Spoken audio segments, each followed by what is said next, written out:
Family planning tauba haibasi angang masing yamduna honabdu natte imung adu ana ayek yauduna mari nungaina leinabu honabaduni haina Health Director Dr. Chambo Gonmaina phongdokre.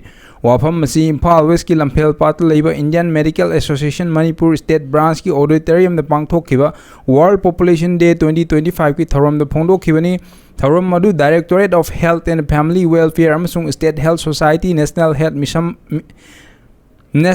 Mission Manipur na sinduna healthy timing and spacing between pregnancies for Planned Parenthood haiba theme da pangthokhibani.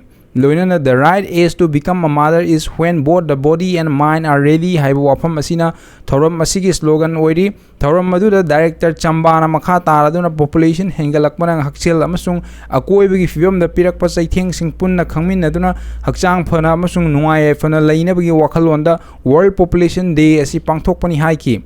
Loinana Manipur gi angang pokpa matamda CS tawagi chang hengalakpa asi yamna concern oi haiba wafam phongdokladuna yariba makai normal delivery taunaba hona minasi haina phongdokhi. Thorom maduda doctor nurse amari healthcare sector gi leiba miyoi kyana saruk yakhi.